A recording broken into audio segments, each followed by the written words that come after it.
I wasn't supposed to hear it. I just walked in from the kitchen. She didn't know I was there. If I had someone better, I'd walk out on Ryan tomorrow. No hesitation. I'm serious. I'm done. Her friends went quiet. I leaned against the door frame. Good news, I said. Now you have that option. But let me take you back to where this started.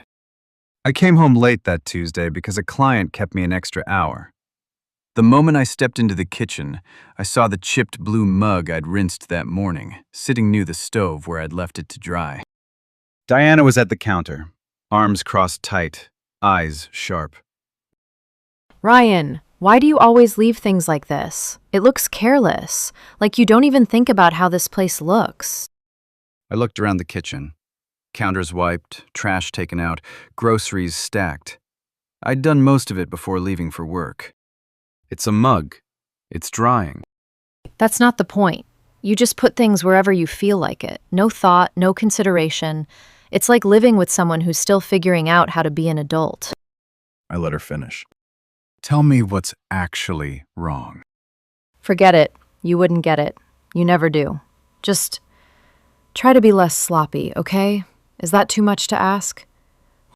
She walked past me, shoulder catching mine deliberately, like the apartment couldn't hold both of us without someone having to yield.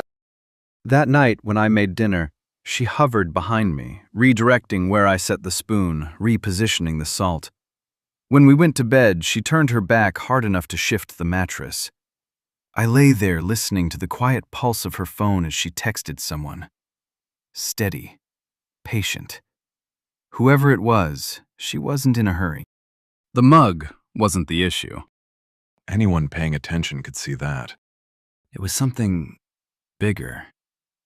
Something she didn't want to say out loud yet. That night, I decided I needed to start paying closer attention. Not to dishes, not to towels, but to the pattern underneath all of it. Something was cracking. The mug was just the first sound. Chris and Sophie had us over that Friday for a small dinner. Pizza, a card game, nothing heavy. I thought it might help shake off whatever Diana had been building at home. She got ready in silence, moved around me like furniture, didn't say a word on the drive over. The moment we stepped inside, her whole energy shifted. She smiled wide, laughed loud, hugged Sophie like they were long-lost sisters. I stood near the door, hanging up my jacket, watching this version of her and wondering which one was real. We settled around the table with a simple game. Pick a prompt, share a story. Chris drew a card asking for a home disaster moment. Before I could open my mouth, Oh, Ryan has a perfect one. Last month he was fixing our bathroom shelf and nearly drilled straight through the wall. I swear, this man needs supervision for anything involving tools. Honestly, it's adorable, in a slightly terrifying way. Sophie smiled politely. Chris raised an eyebrow. That's not what happened, I said. The stud was off-center. I found it and fixed it. Sure, he fixes things. Eventually. We're just all waiting on Ryan's timeline, which, bless him, runs a little slower than the rest of ours. The table went quiet. I waited a beat. Diana, I said evenly, don't talk about me like that. Not here. Not anywhere. She blinked at me like I'd broken an unspoken rule. Relax. It's a joke, Ryan. Everyone's laughing. You're being so sensitive right now. It's not a joke if the person you're talking about isn't laughing. The air in the room shifted. Chris looked at his cards. Sophie looked at Diana. On the drive home, Diana fired first. You embarrassed me back there. That was completely unnecessary, and it made things awkward for everyone. Chris and Sophie didn't need to see that. I set a boundary. If you make me your punchline again, I'll leave the situation. It's simple. You're being so dramatic. It was one comment. I can't believe you made a whole thing out of it. Everyone thought you were overreacting. Everyone was quiet. She looked out the window, arms folded, jaw set. That was the moment I knew this wasn't random friction. It was a pattern, and patterns don't break themselves. Bucky, By Monday, the tension had settled into something quieter but sharper. Diana moved through the apartment like she was keeping score. Every cabinet I opened, every surface I touched. So I made a change. Not a speech. A system. That morning, I went to the bank and restructured everything. My paycheck into my personal account, a fixed transfer to a shared bills-only account covering rent, utilities, groceries. Everything else, separate. When I got home, I taped a clear breakdown to the fridge. Beside it, my weekly work schedule, with one line underneath. No unannounced visits to job sites or the workshop. That evening, Diana spotted it before I'd even taken off my boots. What is this? What does this mean? You're cutting me off from our finances? After everything I've contributed to this household? It's clarity, so we stop arguing about the same things. You're limiting me, Ryan. You're trying to control what I can and can't do. That's not a partnership. That's a dictatorship. I'm separating what's shared from what's personal. It keeps things clean. This is insulting. I can't believe you did this without even talking to me first. I'm your wife, not your employee. She stared at me, waiting for me to back down. I didn't. The next evening, she came home early, humming like nothing had happened. She cooked my favorite meal, set the table neatly, lit a candle we hadn't used since the year before. When I sat down, there was a folded note beside my plate. I know I can be tough. I appreciate you. D. She smiled all through dinner, asked about my day, touched my arm softly when she laughed. For a moment, something in me wanted to believe it. But by the next morning, she'd forgotten the plans we'd made. By evening, she complained my keys were too loud on the counter. By Thursday, there was a new rule about where I could leave my shoes. The warmth lasted exactly 24 hours. It wasn't growth.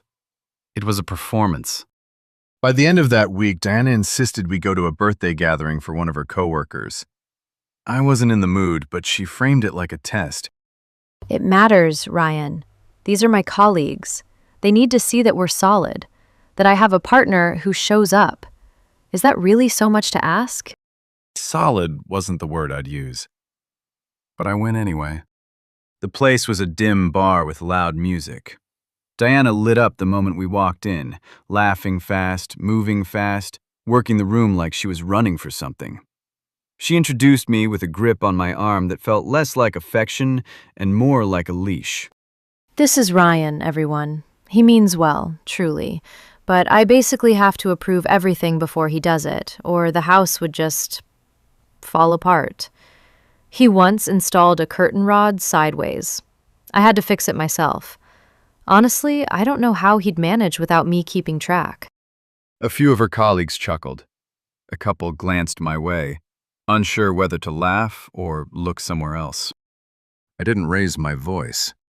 Boundary, I said quietly. Oh, stop. You're so sensitive. It's a joke, Ryan.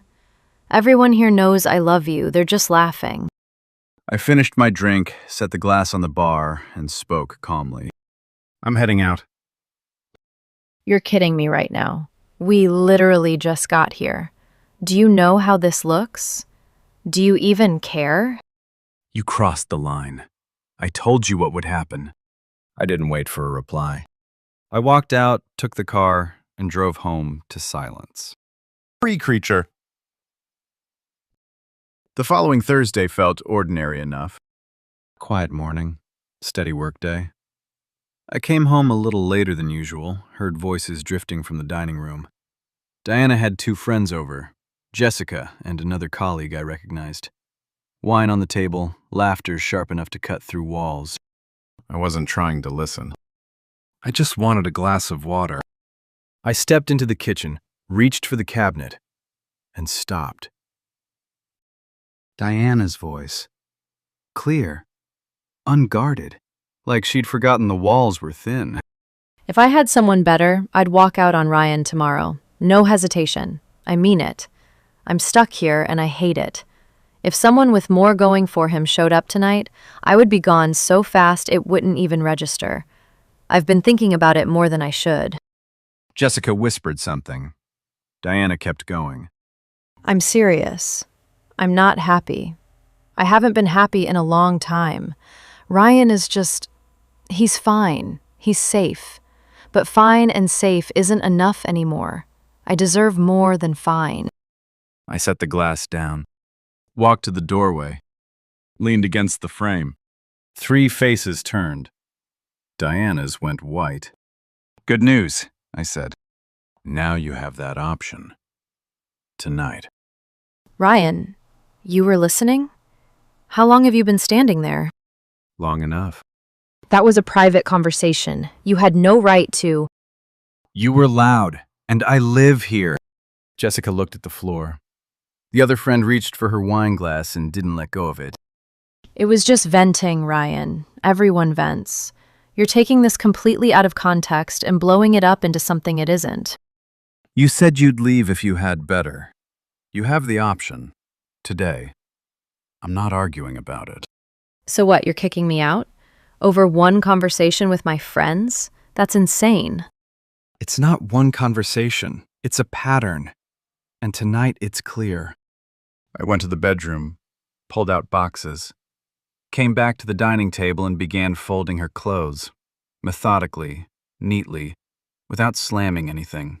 No shouting, no anger, just movement. Her friends gathered their things and left without making eye contact. Diana tried everything in sequence. First anger, then mockery, then tears. You can't do this. My name is on the documents too. You don't get to just decide this by yourself. I'm not deciding. I'm responding to what you decided. Out loud, in front of your friends. Ryan, please, please just stop for 1 second and talk to me. I'll go to counseling. I'll do whatever you need. I didn't mean any of it, I swear to you. I was just venting, that's all it was. I handed her a box. By 10 p.m., her things were at the door. She grabbed the last bag, eyes burning. You'll regret this. You think you're so calm and composed right now, but you're going to fall apart without me. You need me more than you know. No, I said. Tonight I'll finally sleep. And for the first time in months, I did. Diana called 5 times before noon the next day. I didn't answer. By lunch, the calls switched to unknown numbers. I let them ring. She left a voicemail, apologies folded into blame, sweet talk layered over ultimatums, like she was throwing everything at a wall to see what stuck. I kept my response simple.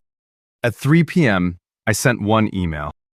For any remaining items or shared documents, contact me by email only. Logistics only. No discussions. That evening, Danny and I were wrapping up at the workshop when I heard heels on pavement outside. Diana. Walking fast, hair pulled back, eyes wide and rehearsed. The expression of someone who'd decided on the way over that a public scene was her best remaining move. Ryan, we need to talk right now. I've been calling you all day. You can't just shut me out like this. I deserve better than being ignored. Danny stepped in front of me without being asked. He's working. You need to leave. Excuse me? This is between me and my husband. Stay out of it. Not here, I said from behind Danny. Not anymore. Are you serious right now? You're going to hide behind your coworker? That's what we've come to? I drove all the way here, Ryan. The least you can do is look me in the face. I looked at her directly. I see you, Diana. Email only. That's the boundary. She held my gaze for a long second, waiting for something to crack. Nothing did. She turned and walked back to her car, heels hitting the pavement harder than necessary. Danny watched her go. You good? He asked. Better than I've been in a while. I just joined Claude, but that weekend I changed the locks, reset the building entry code, and removed Diana from every shared account. Utilities, streaming, storage. Not out of anger, just out of completion. The divorce paperwork moved fast because our life was clean on paper. The apartment lease was in my name, The workshop was mine before the marriage. Tools, truck, equipment, all mine. No children. No joint savings to untangle. Diana's attorney tried to argue for temporary support. My attorney laid out the emails, the financial timeline, the documented pattern. The motion didn't survive an hour. Diana's fallout hit quickly after that. Jessica told Sophie, who told Chris, who eventually told me. Diana had moved into a small rental across town. She went from one friend group to the next, telling anyone who'd listen that she'd been treated unfairly. But people stopped inviting her because every dinner became a complaint session. Couples stopped including her because she picked at their partners too. Old habit, hard to hide once you're watching for it. One night, Jessica sent me a short message. She's not doing well. She keeps saying she lost everything too fast. I read it, didn't reply. Free creature. The apartment felt different those first few nights. Quiet. Still. Like something had been removed that I hadn't realized was weighing on me. I cooked simple meals, reorganized the workshop, and slept without tension wrapped around my throat. The calm wasn't loud. It was steady. And it was mine. Work picked up. Danny and I landed 3 new contracts in the same month, and the rhythm felt good. Predictable, honest, no ambushes. With the extra income, I bought a small work-live unit on the south side of town. Workshop downstairs, 1-bedroom apartment upstairs. Neutral walls, 1 couch, 1 bed. Nothing that argued back. My sister Sarah called regularly, reminding me not to become a recluse with power tools. A month after the move, she convinced me to go to a neighborhood fundraiser event. Small, she promised. Quiet. It wasn't either of those things. But that's where I met Claire. She ran an accounting office 2 blocks from my new unit. Steady voice, straight posture. Eyes that didn't move around the room looking for an audience. When we talked, she asked about my work like she actually wanted to know the answer, not to file it away for later use. So you build things. Actual, real things with your hands. That's genuinely rare. I just try to do the job right. Most people don't even try. They just talk about trying. There's a big difference, and not enough people notice it. We talked for about 15 minutes. No games, no hooks, no performance. When she gave me her number, she didn't make anything out of it. If you ever want company for coffee, I'm usually around on Saturday mornings. No pressure, either way. We started slow. Coffee on Saturdays. Walks by the river when the weather was good. Separate homes, separate lives, shared time only when we both wanted it. She never questioned my schedule or redirected my decisions. Boundaries existed without needing to be negotiated. No digs, no tests. No little moments designed to catch me off guard. One Saturday evening, after a longer walk than we'd planned, she came back to my place for the first time. The workshop was quiet by then. Upstairs, the apartment was warm, the windows open. We sat on the small balcony with 2 cups of coffee and didn't force conversation. The evening settled into something easy and unhurried. The kind of quiet that doesn't feel like silence. Just like 2 people who don't need noise to fill the space between them. This is a good place, she said eventually, looking out over the street below. It feels like you. Starting to, I said. She smiled. Didn't push for more. That was enough. But be creature. The divorce finalized 2 months after Diana walked out. No courtroom drama, no long speeches. Just signatures, a stamped order, and my attorney sliding the documents across the table. "It's final," he said. I nodded. No celebration, no sadness. Just a door closing the way it should have much earlier. A week later, I went back to the old apartment to retrieve a toolbox I'd left in the hall closet. The place looked smaller without Diana's things inside. Quieter. Like a room between uses. I walked through each space one last time. Not to remember, just to confirm it was done. On the top shelf of a kitchen cabinet, I found it. The chipped blue mug. I held it for a second and almost laughed.